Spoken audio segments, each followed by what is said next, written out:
ಸುಮಾರು 700-800 ವರ್ಷಗಳ ಹಿಂದೆ ಜೈನರು ಇಲ್ಲಿ ವಾಸಿಸುತ್ತಿದ್ದರು ಎಂಬ ಮಾತಿನ ಹಾದಿಯನ್ನು ಹಿಡಿದು ನಾನು ಕುತೂಹಲದಿಂದ ಹೊರಟಿದ್ದು ನಮ್ಮ ಉಡುಪಿ ಜಿಲ್ಲೆಯ ಹೊಸೂರು ಗ್ರಾಮದ ಕರ್ಜೆಯ ಉದ್ದಳ್ಕಲದ ಕಡೆಗೆ.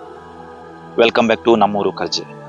ಹೌದು, ಇಲ್ಲಿ ಸುಮಾರು 700-800 ವರ್ಷಗಳ ಹಿಂದೆ ಜೈನ ಮನೆತನದವರು ವಾಸಿಸುತ್ತಿದ್ದರು ಎನ್ನುವ ಸುಳಿವುಗಳನ್ನು ಇಲ್ಲಿನ ಶಿಥಿಲಗೊಂಡ ಕಟ್ಟೆಗಳು ಮತ್ತು ಕಲ್ಲಿನ ಶಿಲೆಗಳು ನೀಡುತ್ತವೆ.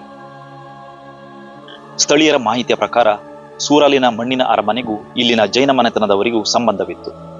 ಅದಲ್ಲದೆ ಕರ್ಜೆಯ ಗರಡಿ ಮೂಲತಃ ಈ ಸ್ಥಳದಲ್ಲೇ ಇದ್ದು ಕಾಲಕ್ರಮೇಣ ಕರ್ಜೆಗೆ ಸ್ಥಳಾಂತರಿಸಲಾಯಿತು ಎಂಬ ಮಾತು ಕೂಡ ಕೇಳಿಬರುತ್ತದೆ. ಇಲ್ಲಿರುವ ಕೆರೆಯನ್ನು ಜೈನ ಮನೆತನದವರೇ ನಿರ್ಮಿಸಿದ್ದು ಆ ಕಾಲದಲ್ಲಿ ಎಲ್ಲ ಕೆಲಸ ಕಾರ್ಯಗಳಿಗೆ ಇದೇ ನೀರನ್ನು ಉಪಯೋಗಿಸುತ್ತಿದ್ದರು ಎನ್ನಲಾಗುತ್ತದೆ. ಅದಲ್ಲದೆ ಈ ಸ್ಥಳದಲ್ಲಿ ಮಧ್ಯಾಹ್ನ ಸಮಯದಲ್ಲಿ ಒಬ್ಬಂಟಿಯಾಗಿ ಓಡಾಡುವುದು ಸೂಕ್ತವಲ್ಲ ಎಂಬ ನಂಬಿಕೆ ಕೂಡ ಇದೆ. ಕಟ್ಟೆಯ ಮೇಲೆ ಹುತ್ತ ಬೆಳೆದಿರುವುದರಿಂದ ಸರ್ಪಗಳು ಕಾಣಿಸಿಕೊಳ್ಳುವ ಸಾಧ್ಯತೆಯೂ ಇದೆ. ಈ ರೀತಿಯ ಶಿಥಿಲಗೊಂಡ ಕಟ್ಟೆಗಳು ಮೂಲತಃ ಸಣ್ಣ ಮಠ, ಆಶ್ರಮ ಅಥವಾ ಧ್ಯಾನ ಮಂದಿರವಾಗಿರಬಹುದು. ಕಾಲಕ್ರಮೇಣ ನಿರ್ಲಕ್ಷ್ಯ, ಮಳೆ, ಗಾಳಿ ಮತ್ತು ಪ್ರಕೃತಿಯ ಪರಿಣಾಮದಿಂದ ಅವು ಕುಸಿದು ಹೋಗಿ ನಂತರ ಆ ಸ್ಥಳದಲ್ಲಿ ಹುತ್ತ ಬೆಳೆದಿರಬಹುದು.